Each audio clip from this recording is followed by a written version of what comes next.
Amobé Mevegue, bonjour. Bonjour. Alors, depuis 20 ans, vous animez et produisez des émissions de radio sur RFI. Vous vous êtes investi également dans la presse écrite, la production audiovisuelle et l'événementiel. Alors, pouvez-vous finalement nous présenter un petit peu votre parcours et nous dire comment se sont révélées vos convictions? Alors, il y a deux questions en une. Mon parcours, il est très simple, hein, c'est celui de l'exil, de l'immigration. Moi, je suis un enfant de la terre africaine qui a déboulé en Francité à l'âge de 5 ans, grandi entre Lyon, Reims et Paname, capitale des cultures mondiales, et qui, depuis tout petit, a le fort sentiment que les métiers publics de l'audiovisuel sont un champ d'expression de prédilection. Et donc j'ai fait un parcours classique, scolastique. D'abord, je dirais même un double parcours, puisque j'ai étudié le cinéma. J'ai fait une école qui s'appelle le Conservatoire libre du cinéma français, qui est une école privée. D'accord. Je suis premier prix en réalisation en 94, parce que mon rêve, c'était pas d'être devant la caméra, en fait. Ça qui est dingue. C'était d'être derrière la caméra, réaliser des films, etc. Donc j'arrive à Paris, après un bac B, c'était un bac économie. Et j'ai la chance d'être là au tout début, au milieu des années 80. C'est l'explosion de la FM, c'est l'explosion des radios libres. François Mitterrand vient de libéraliser ce secteur et les premières radios afro sont là. Donc j'ai eu la chance à 17, 18 ans d'être là au tout début des carrières explosives, des Angélique Kidjo, les Maury Kanté, le début de Kassav, le début du hip-hop. J'ai vu tout ça en commençant sur les radios libres à Paris, dont une qui s'appelait Tabala FM, présidée par quelqu'un qui a disparu il n'y a pas si longtemps, c'est Jean-Claude Courant. C'est la première radio africaine véritablement dans le monde occidental à émettre aux couleurs de l'Afrique et de la diversité, comme on dit, qui veut rien dire en fait, mais bon, tout le monde se comprend. Et ça a été un vrai privilège. Là, j'ai vu défiler les Pépé Calais, les Franco, les Jocelyne Berroa, tous les grands artistes, la musique africaine.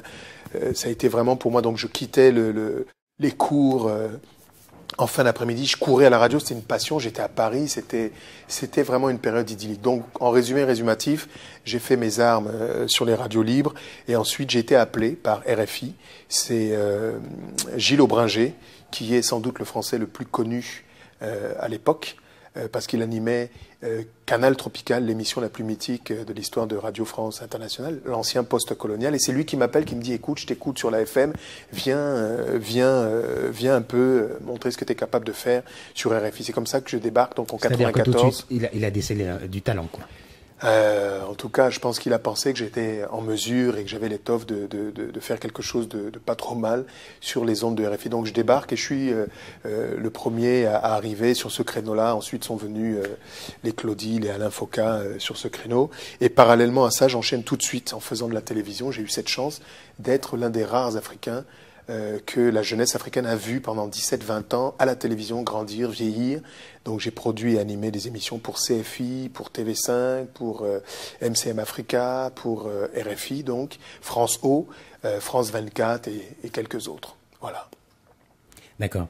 Alors, originaire du Cameroun, c'est clair, ça, originaire donc du Cameroun, c'est en France que vous avez grandi. Vous êtes citoyen d'Afrique, ça c'est clair, tout le monde a pu le remarquer, et militant activement pour le développement du continent. Pouvez-vous nous dire comment vous vivez votre identité aujourd'hui? Alors, moi, ça me fait toujours marrer parce qu'on entend des gens dire oui, mais pas besoin de proclamer qu'on est africain. Moi, je pense qu'aujourd'hui, c'est presque un sacerdoce et c'est presque une absolue nécessité tant l'Afrique et les Africains sont décriés. Alors je sais bien que le tigre ne brandit pas sa tigritude, il bondit sur sa proie et Shoyinka la dévore, mais je pense que par les temps qui courent, revendiquer son appartenance à l'Afrique, c'est pas un acte héroïque, mais on a tellement de gens qui vilipendent ce continent. D'ailleurs, moi, j'avais inventé un agrégat de mesure, le taux de propension à salir l'Afrique, plus on avait de l'éclat médiatique. C'est-à-dire que si vous regardez l'histoire de l'exposition des Noirs à la télévision, vous verrez que vous pouvez établir un parallèle entre le discours de ceux qui passent à la télé et la place qu'on leur réserve à la télévision. Depuis le théâtre nègre des Champs-Élysées, l'époque de Joséphine Baker, le Charleston, etc., vous verrez que on choisit les Noirs, on joue au yo-yo. Alors plus vous tapez sur l'Afrique, les Noirs ça pue, les Noirs sont feignants, les Noirs ne s'aiment pas, les Antillais sont comme ci, les Africains sont comme ça, plus vous avez la possibilité de passer à la télévision. C'est pour ça que quelqu'un comme Aimé Césaire, c'est quand même hallucinant, n'a quasiment jamais eu de place sur l'échiquier médiatique français. C'était sans doute eu égard à son discours. Je ne vais pas citer d'autres noms. Tant qu'on est dans la catégorie du black dancing stupid nigger, de l'Africain qui rit comme ça et qui n'a rien à dire, si ça n'est à cajoler dans le sens du poil, on a plus de chances de passer à la télévision. Donc mon identité, c'est un peu comme celle des Caribéens. Elle se révèle très tardivement parce que moi j'ai grandi en France à l'âge de 5 ans, je débarque dans la ville de Lyon et nous à la maison on se posait pas la question de un tel est noir et etc. C'est le moule social qui nous a renvoyé entre guillemets le visage d'une identité qui n'était pas la majorité. C'est-à-dire que c'est à l'école que je découvre que je ne suis pas blanc, puisque moi, pour moi, ce n'était pas un problème. Je ne me posais pas la question en termes de positionnement par rapport à la couleur de ma peau, mais c'est vrai que le moule social de l'école est extrêmement violent, et donc c'est en discutant avec mes congénères blancs que je découvre que je suis Chita Timbaumgawa. Alors ça, je la raconte tout le temps, mais ceux qui sont nés dans les années 60, à la fin des années 60, début des années 70, qui ont grandi en France, ils ont été traumatisés par Tarzan, parce que moi, Tarzan m'a sauvé la vie, parce qu'on regardait Tarzan à la maison, le mardi soir, il y avait les dossiers de l'écran, sinon il y avait FR3, et le lendemain, il y avait ce qu'on appelle l'UNSS, les activités sportives et scolaires, et c'est là que, en fait, l'image de l'Afrique, du noir, passait le plus. Il y avait Huggy les bons tuyaux, dans Starsky et Hutch, et il y avait Tarzan. Donc à l'école, on nous disait, mais toi, tu es Chita Timbaumgawa. C'était l'image du noir. Et donc moi, je me suis, à un moment donné, après avoir eu honte, j'ai franchi le cap. Je pense que j'ai été désaliéné grâce à Tarzan, grâce à ce que mes petits copains de classe de 5, 6 ans, 7 ans me renvoyaient, retourne dans ton pays, etc., etc. C'est là où j'ai commencé à voir, mais est-ce que c'est vraiment ça, l'Afrique ? Alors que j'avais un décalage. Moi, je vivais l'Afrique à la maison, ma mère portait des boubous, on parlait de plusieurs langues, je voyageais au Cameroun, je voyais que les gens n'habitaient pas dans les arbres et qu'on ne voyait pas les gens se balader à poil toute la journée.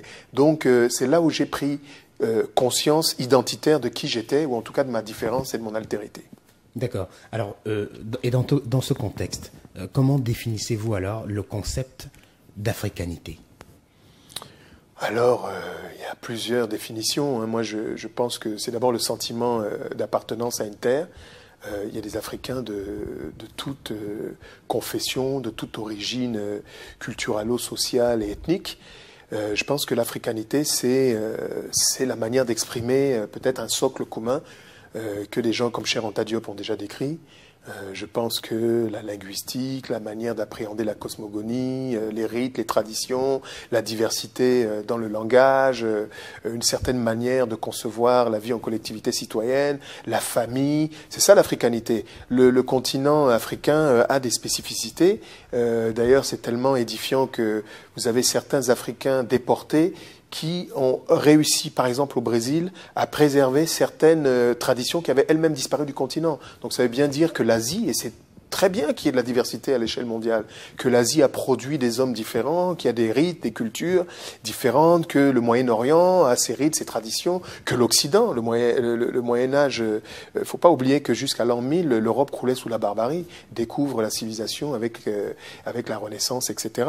Et moi, je pense que c'est bien qu'il y ait de la diversité. Donc l'africanité, c'est tout un tas de valeurs culturelles, historiques, qui renvoient à ce continent. Et on peut être exogène au départ à l'Afrique, mais épouser ces valeurs et se sentir part intégrante de l'africanité. D'accord. Nous connaissons en France des débats de société portés il y a quelques mois sur l'identité nationale qui évolue depuis quelques semaines sur la laïcité. Quel est votre regard sur ces débats ? Comment est-ce que vous pouvez vous prononcer sur ce sujet ? Il faut rappeler quand même que à chaque encablure proche de quelque élection, de quelque nature qu'elle soit, la portion minoritaire visible, de surcroît invisible, c'est-à-dire les Noirs, qui sont donc très composites. Hein. La noircitude, ça n'existe pas. Il n'y a pas un pays qui s'appelle la noircitude, mais de fait, dans le regard des autres, qu'on soit antillais, africain, c'est mon avis. Hein. Elle est très décriée également. En tout cas, c'est pas un avis partagé. Je pense que dans le regard des autres, nous sommes une communauté. Maintenant, il n'y a pas d'unicité dans la communauté. Ce que je disais, c'est que chaque fois qu'il y a des échéances électorales, nous devenons l'enjeu principal des joutes verbales et politiciennes. C'est-à-dire que la question d'immigration, même pour ceux qui sont français à perpète depuis bien avant les Corses et les Alsaciens, faut quand même rappeler que le Palais Bourbon abritait des députés, que les communes de Rufisque, Gorée, Saint-Louis, Dakar, etc. avaient des représentations au Palais Bourbon il y a déjà plus de 2 siècles.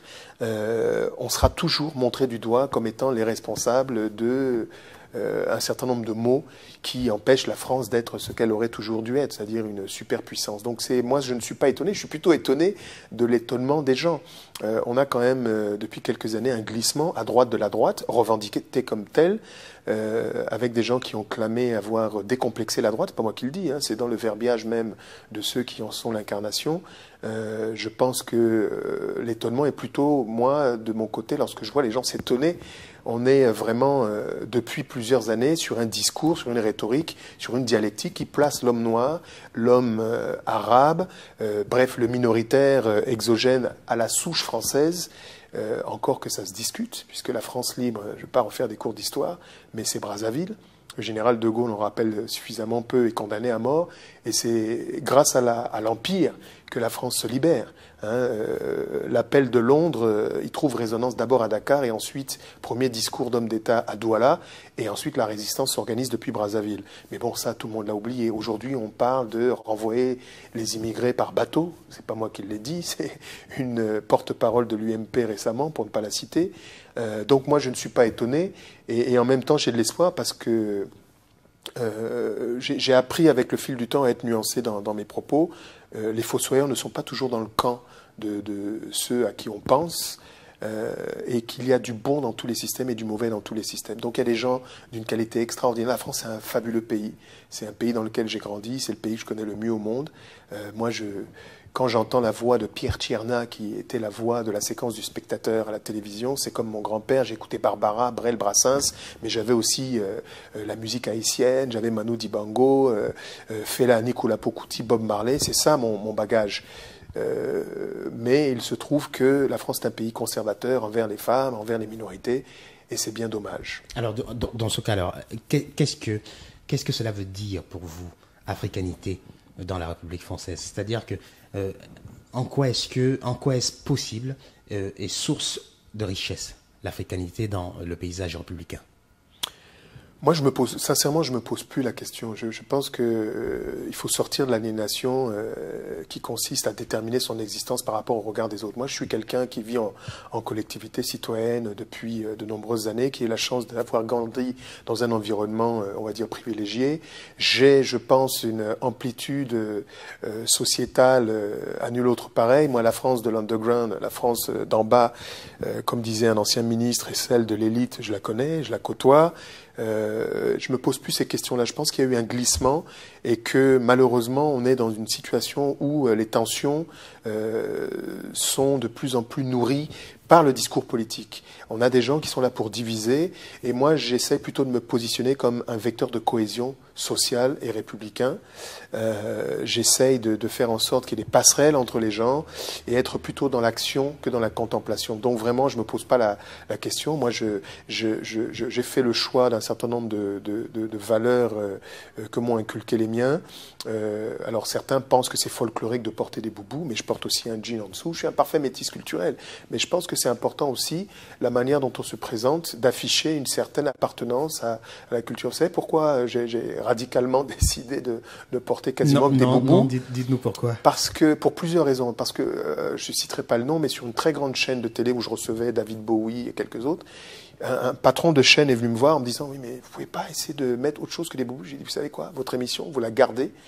Ce sera ou avec mes boubous ou avec rien d'autre. C'est-à-dire que je ne vois pas en quoi cela pose un problème d'être habillé différemment et en quoi c'est antinomique avec les valeurs de la République.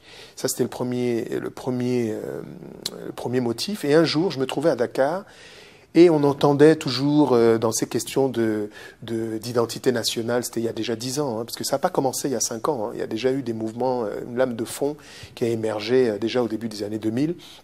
Et un ministre de l'Intérieur célèbre disait que franchement, pour avoir vocation à s'intégrer, d'abord il ne fallait pas avoir prévalence linguistique, dire aux gens qu'il fallait ne parler que le français pour mieux s'intégrer, je trouve que c'est une ineptie. Des études ont prouvé que plus on parle des langues diverses et variées, plus on a une faculté à s'intégrer. En quoi, moi, ich kann ein bisschen Deutsch sprechen, ich bin auch ein Franzose. Ça, c'est de l'allemand, ça. Oui, on apprend l'allemand à l'école, on nous apprend l'anglais. Pourquoi on ne pourrait pas parler des langues africaines? Et puis, cette personne célèbre disait également que porter des habits un peu alternatifs par rapport au code conventionnel, eh ben, ça portait préjudice à son intégration. Je dis, mais c'est quand même dingue. Moi qui ai grandi en Picardie, qui ai des amis bretons, qui qui revendiquent leur appartenance à leur patrimoine et à leur terroir régional, je vois pas en quoi ils ne sont pas partie intégrante de la citoyenneté.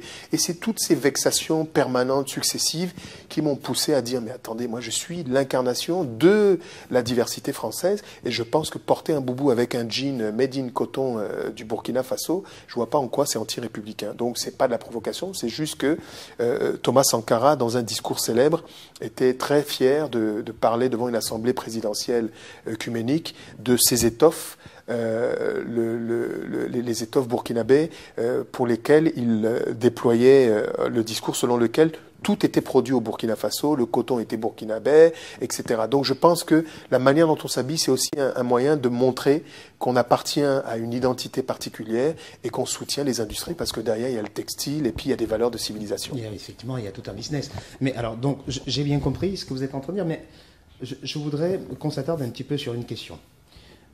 C'est-à-dire que notre nation aujourd'hui est composée de différentes communautés, ça c'est clair, vous l'avez souligné tout à l'heure, en particulier des Noirs en France.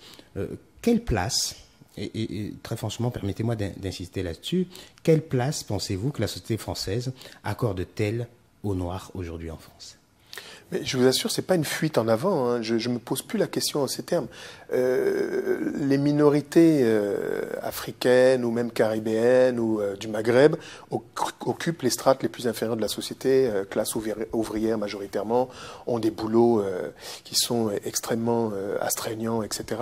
On a une petite élite qui a émergé, mais on en est très loin, en tout cas des codes d'intégration à l'américaine, où on voit vraiment, même pays voisins, la Grande-Bretagne, où on voit une élite capitalistique qui arrive à émerger, etc., etc. Il y a énormément de pesanteur. Je veux dire que dans le métier dans lequel j'évolue, qui est celui des médias, on voit très bien qu'il a fallu éditer des lois pour qu'on favorise. Moi, j'étais en interview avec un monsieur qui était en charge de la diversité et qui avait été nommé à l'époque le patron de France Télévisions sous Chirac, chargé de la diversité, s'appelait Édouard Pelé. Voilà, Édouard Pelé, qui avait des origines maghrébines, mais qui a transformé son nom apparemment pour se faire appeler désormais Édouard Pelé, et avait pour charge donc de favoriser l'accès dans le groupe France Télévisions à des journalistes issus de la diversité. Et j'étais en interview, je l'interviewais par rapport à ce dispositif, et il y avait Stéphane Poquelin, qui est un témoin oculaire que vous pouvez sonder pour authentifier la véracité de ce que je vais vous dire.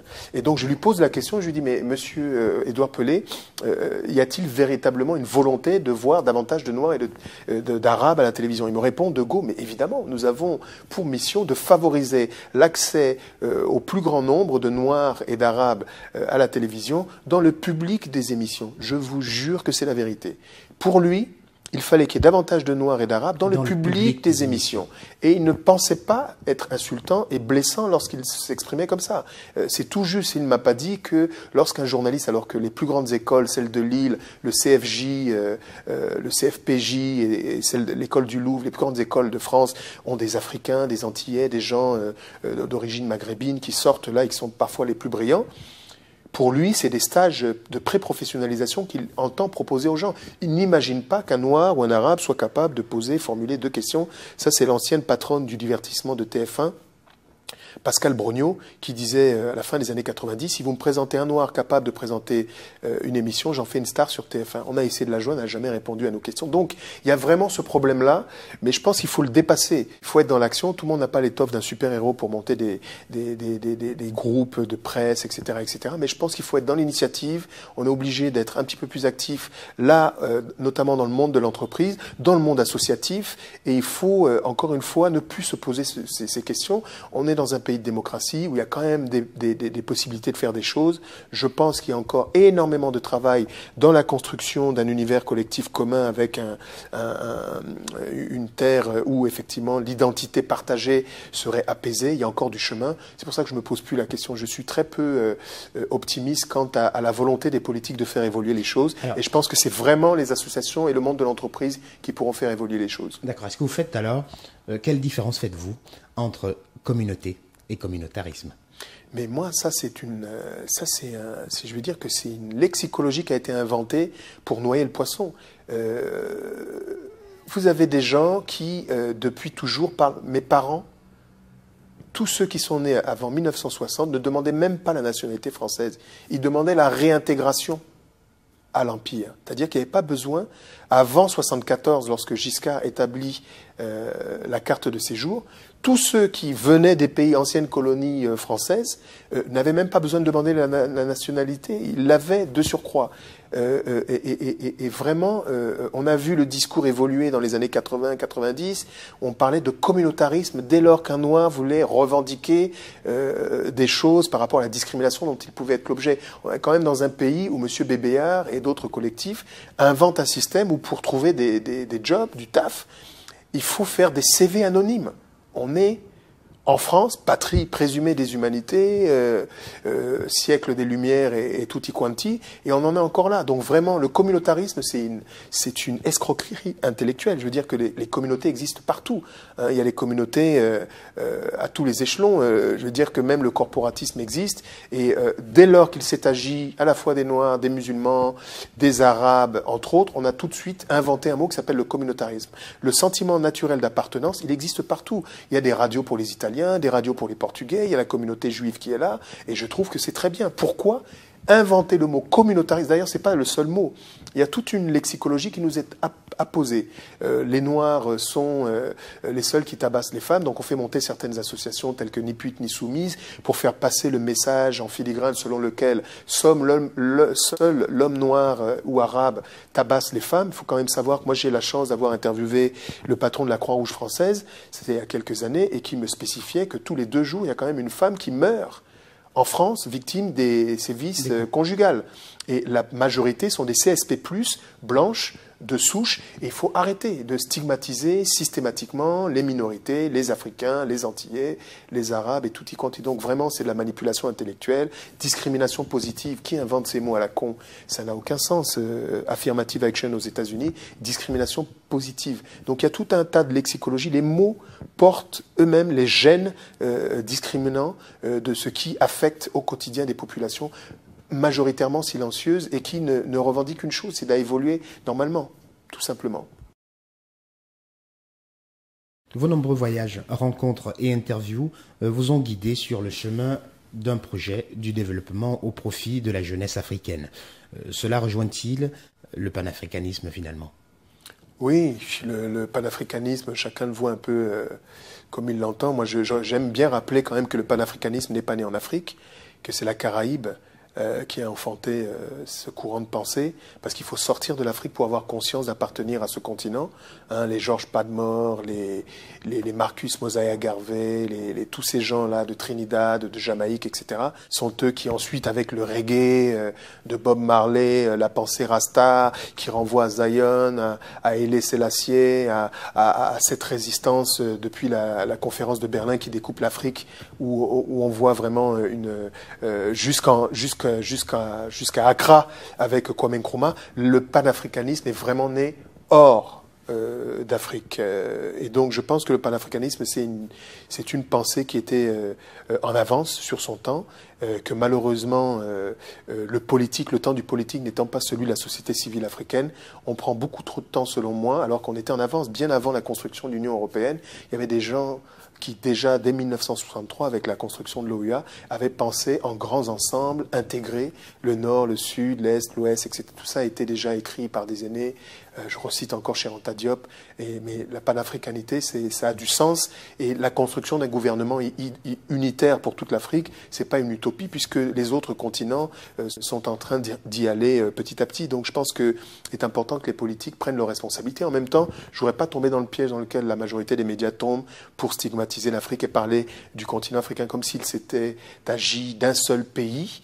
C'est un continent, vous avez parfois une vingtaine de pays qui accèdent à des démocraties alternatives et apaisées. On a toujours l'impression que tous les pays du continent sont à feu et à sang, etc. Donc moi je suis assez confiant pour l'avenir, la jeunesse africaine a du ressort, la société civile africaine existe, le panafricanisme a fait des enfants, l'afrocentricité, les mots, les filles, à santé, etc. Vous connaissez ça mieux que moi. Je pense qu'il y a de l'espoir et que petit à petit il y a une conscience d'appartenance à un continent qui vraiment est le continent de tous les possibles. C'est là-bas que certaines sociétés du CAC 40 font leur plus gros profit, que la téléphonie a le plus gros potentiel, et quand cette jeunesse en 2050 représentera plus d'1 milliard et des broquilles, on verra bien qu'il est possible, si vraiment nous sommes à la croisée des chemins, la classe politique africaine qui est en charge l'avenir de nos destinées prend ses responsabilités. L'Afrique est vraiment un Eldorado sur Terre pour tout le monde. Quelle est votre relation aujourd'hui? Quelle est votre relation réelle avec l'Afrique? Alors ma relation avec l'Afrique, elle est charnelle. J'ai la chance d'être dans une catégorie de gens qui peuvent voyager régulièrement, parfois deux fois minimum par mois depuis de nombreuses années dans une capitale africaine. Donc relation charnelle, affective, spirituelle. Mais bon, c'est pas parce qu'on est africain qu'on ne pense qu'à l'Afrique. Je suis open à toute sensibilité. J'ai la chance d'avoir voyagé, aller aux États-Unis, aller en Asie, d'avoir quasiment fait le tour du monde. Et j'adore ce continent. Ce sont mes racines. C'est un continent généreux, qui est dur aussi pour la majorité, malheureusement. Et c'est pour ça que je pense qu'il est important que ceux... Avez-vous des projets pour ce continent? Appartiennent à l'élite, oui, bien sûr. Que ceux qui appartiennent à l'élite fassent le nécessaire pour que la majorité accède à l'essentiel. Santé, éducation, infrastructure, et qu'on puisse en profiter tous. Des projets, oui. Moi, j'ai fait, comme certains, des actions. J'ai porté des actions de manière anonyme de solidarité qui, cette fois-ci, vont s'incarner autour d'une structure qui est une fondation qui s'appelle Mobaday. Mobaday. C'est la première fois que j'en parle d'ailleurs à un média. Ça s'appelle Most Beautiful African Academy for Youth. L'académie du plus beau rêve africain. Donc on a déjà des antennes dans plusieurs pays africains reliés à la Caraïbe. Le but du jeu, c'est la formation et la création d'emplois autour de plusieurs secteurs d'activité. L'artisanat, qui est le premier employeur en France, on l'oublie, mais en Afrique, on devrait pouvoir créer des centaines de milliers d'emplois sans exagérer si les choses sont normées, standardisées. Donc on a signé un accord particulier avec l'État du Burkina Faso, parce que c'est là-bas que se trouve le CIAO. Et on va mettre là-bas des unités de standardisation, etc., autour de tout ce qui est textile et artisanat. Une unité agroalimentaire également, et d'autres choses dont je vous reparlerai prochainement, si on est encore sur les fondations. Et donc c'est une activité qui est connexe avec celle du projet que je porte de création d'une plateforme de production audiovisuelle, parce que l'image de l'Afrique souffre justement de ce qu'elle est travestie. Et ce projet s'appelle UBZ News, UBZ News. Et c'est suffisamment clair, ça se voit au-dessus de vous. Ah, ok. Donc l'idée c'est U de universel et biz parce que tout est biz, show, biz, tout devrait être business. On doit créer des richesses, les transformer en plus-value sociale et les redistribuer. C'est inadmissible que le continent qui regorge des plus grandes ressources minérales, minières, etc., ait la majorité de sa population qui croupit sous la dèche. C'est inadmissible. Donc il y a une génération, moi j'ai foi, génération d'Africains et d'autres. Il y a des alliés, hein, pas non plus parce qu'on n'est pas africain qu'on ne peut pas contribuer. Et il y a aussi quelques salopards parmi nous qui continuent de fossoyer le continent et ils sont bien africains. Donc il faut faire attention avec les stigmatisations et les anathèmes. D'accord. Alors, je voudrais justement, vous qui aujourd'hui pensez sur l'investissement assez clair en Afrique pour développer le potentiel en termes d'emploi, agriculture et bien d'autres, attirer quand même, enfin, je souhaite que l'on avoir votre point de vue sur l'actualité internationale aujourd'hui, des soulèvements, des peuples, déjà en Côte d'Ivoire depuis le 2002, ensuite tout récemment en Tunisie, en Égypte, l'explosion pratiquement en Libye, on a vu depuis quelques semaines, sans oublier encore le cas le plus récent qui est la Côte d'Ivoire. Alors, qui marque les contours d'une nouvelle donne internationale. Pouvez-vous nous commenter un petit peu cette actualité en particulier et les positions par exemple française par rapport à ce sujet? Alors, plusieurs choses. D'abord, je pense que l'idée révolutionnaire, l'esprit de la révolution, lorsqu'il est porté par le peuple, ne résiste, personne ne peut résister à cet esprit. Quelle que soit la force du pouvoir incarné, lorsque le peuple se soulève, lorsque l'esprit de la révolution l'habite et que c'est celui de la rédemption, quand ce temps est advenu, quand ce temps est arrivé, rien, aucune machine, si forte soit-elle, ne peut empêcher le rayonnement de cet esprit. Ça, c'est en ce qui concerne certains pays, il est heureux de voir le parfum de soulèvement de jasmin, dit-on, qui est venu des pays du Maghreb. C'est heureux.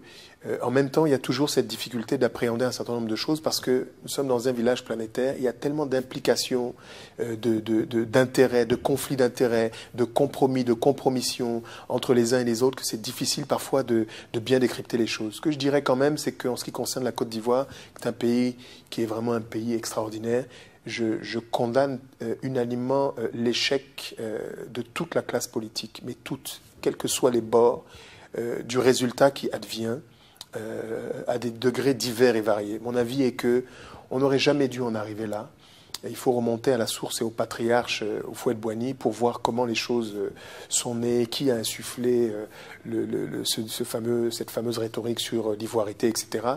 Et que de voir ce pays avec des images de peuples fuyant Abidjan, pour ceux qui ont connu cette ville extraordinaire, c'est d'abord l'échec de toute la classe politique africaine en général. Ensuite, maintenant, il y a des choses qui sont beaucoup plus complexes. Je ne pense pas qu'on ait le temps de rentrer dans les détails, mais je trouve quand même assez suspect de voir certaines manipulations, certaines réactions, certaines déclarations de certaines puissance présumée occidentale venir faire de l'ingérence, ce qui souligne pour moi vraiment l'impérieuse nécessité d'avoir des institutions fortes intra-africaines. C'est-à-dire que vraiment l'Union africaine doit être souveraine, plénipotentiaire, d'abord au premier chef, avant que quiconque ne vienne pouvoir se prononcer sur des affaires qui concernent les Africains eux-mêmes. Ensuite, vraiment, je suis extrêmement sévère vis-à-vis de toute la classe politique ivoirienne parce que le sang n'a pas à couler, quels que soient les enjeux, même si on sait qu'il y a des manipulations, même si on sait que ce que l'on entend à la télé n'est pas forcément ce qui est, etc., etc. Je trouve quand même que globalement, c'est un échec assez lamentable et que nous devons nous remettre tous en question parce que nous avons un continent ou d'autres nations que d'autres nations regardent comme une terre d'élection, mais se présentent aussi souvent comme des prédateurs. Et vous ne pouvez pas atteindre le chef d'un village si quelqu'un autour de ce village n'a pas trahi. C'est-à-dire que ça renvoie toujours à nous-mêmes. Arrêtons de chercher, même si elles existent, des raisons exogènes à nos maux. C'est d'abord nous. Qu'est-ce qu'on est capable de faire? Est-ce que c'est quelqu'un qui donne l'arme pour aller taper l'autre, quels que soient les enjeux? À un moment donné, on peut faire un sursaut et on peut changer les donnes parce que nous avons le sens de la responsabilité historique. Et c'est pour ça que je condamne unanimement l'attitude de la majorité de la classe politique africaine en la matière. S'il y avait un message à passer, par exemple, à la jeunesse africaine, que diriez-vous? Alors un message à la jeunesse africaine, c'est-à-dire à la jeunesse du monde, c'est d'avoir foi en l'avenir, même si la vie n'est pas rose. Vous savez, moi je parle en connaissance de cause, hein. Il y a toujours à la fois le discours et l'action. Moi je suis en connexion sans vanité avec la rue africaine, avec des organisations, des associations, même des enfants de la rue, etc. Et on sait ce que c'est, l'amplitude qu'on vit parfois quand on arrive. On est reçu par des autorités, des ministres, et 5 minutes après, on est dans la rue avec des gens qui prennent de plein fouet justement la médiocrité de quelques-uns des aînés parmi les anciens qui n'ont pas su gérer parce que, encore une fois, on ne comprend pas qu'avec autant de potentiel, ce continent ne permette pas l'accès à l'essentiel pour la majorité. Donc moi, je dirais vraiment de rester optimiste, combatif, mais la clé, c'est beaucoup dans le savoir, l'éducation. Il faut vraiment essayer autant que faire se peut. Internet, c'est une chance pour le continent. Il faut vraiment faciliter l'accès au haut débit. Donc je sais qu'il y a des choses qui s'arrangent. Il y a des cordons maintenant qui vont relier d'ici quelques années véritablement toute l'Afrique au plus haut débit. Il faut favoriser l'accès dans les universités, dans les écoles à Internet. On y trouve le pire, mais c'est aussi également le meilleur. Et puis de dire que tout est possible. Moi, j'ai eu beaucoup de chance. J'ai rencontré pratiquement tous les gens qui me faisaient rêver, passer des journées à parler avec Myriam Makeba, être béni par Aimé Césaire, voyager, rencontrer des gens, des anonymes aussi. C'est une vraie bénédiction, donc je pense que ça peut arriver à tout le monde. Moi, j'ai fait mon chemin poussé par la force des ancêtres. Il n'y a pas de gris-gris particulier. C'est sûr, ça? Certains. Ouais. J'appartiens à aucune secte, si celle de ceux qui pensent que la vie est fragile, elle est extrêmement fragile. J'essaie de positiver, et c'est ce que je dis toujours à mes équipes. On fait 3 choses dans la vie, nous. 1, on pense à l'Afrique, on s'amuse, on crée des richesses et on les redistribue. Soyez heureux dans vos vies. Alors justement, dans cette turpitude africaine, c'est-à-dire que ce raz-de-marée presque de soulèvement, parce que c'est clair, en Libye, en Égypte, en Côte d'Ivoire, et puis, je sais pas, depuis quelque temps, on parle un petit peu du Burkina Faso. Comment est-ce que l'Afrique peut entrevoir sa place dans cette nouvelle donne qui se dessine? Moi, déjà, je suis encore une fois assez optimiste parce que je sens bien que les rapports noués depuis la conférence de Berlin sont en train de se déliter, que de plus en plus les Africains eux-mêmes accèdent à une réelle souveraineté, encore que l'on doive être assez modeste du côté d'un certain nombre de pays. Si je pense à la zone francophone, parce que on n'est pas, encore une fois, le continent africain est divers et varié. Le franc CFA, le fait que le trésor de puissance exogène à l'Afrique garantisse la valeur d'une monnaie et que on sent bien que dans certaines décisions, tout ne procède pas des Africains eux-mêmes. Ça, c'est vraiment, je pense, les prochains grands challenges qu'il faudra affronter. On a une nouvelle donne. L'Asie est entrée dans le champ de la compétition des nations. Le Brésil est un interlocuteur. On redistribue les cartes et c'est une chance historique de renouer pacifiquement. Il n'est pas ici question de stigmatiser, de dire oui, voilà, maintenant c'est le temps de la vengeance, etc. Mais simplement, on veut que ce continent, que les gens qui y habitent vivent normalement, qu'on puisse évoluer et surtout que les gens, comme moi, je donnerais cet exemple à beaucoup de ceux qui ont la chance de voir ce sujet que vous avez la gentillesse de produire. Je regarde beaucoup du côté de l'Amérique latine où il y a des idées intéressantes. Publier ce que vous exploitez, c'est venu de là-bas. Je veux dire, ce qu'on entend du Venezuela, sans rentrer dans les polémiques, du Pérou, de la Bolivie et tout ça, il y a des choses positives. À savoir que vraiment l'extraction des valeurs, des ressources minières et minérales du continent, on devrait vraiment en avoir une traçabilité effective. Le fait que les systèmes monétaires internationaux aient failli, c'est pas moi qui l'ai dit, la Banque mondiale a présenté des excuses. Le FMI n'est pas toujours très fier de certains de ses choix. On a vu que en Amérique du Sud, certains ont évoqué l'éventualité de sortir du système monétaire international et d'inventer la Banque des Suds. Donc il y a peut-être d'autres schémas.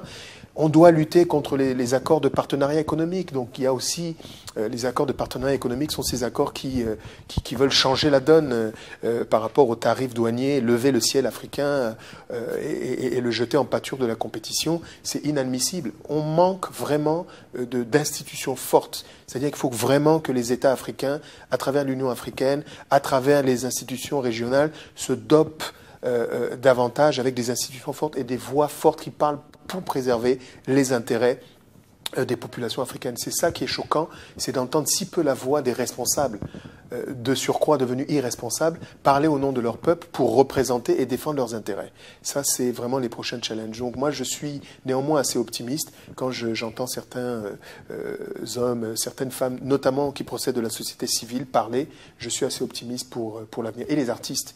Les artistes jouent un rôle, sont les vitrines des sociétés, et je suis convaincu du fait que nous sommes là à la croisée des chemins et qu'on redistribue les cartes. Il faut simplement qu'on saisisse la balle au bon. Amo Bemevege, Ouais. je vous remercie. Merci à vous.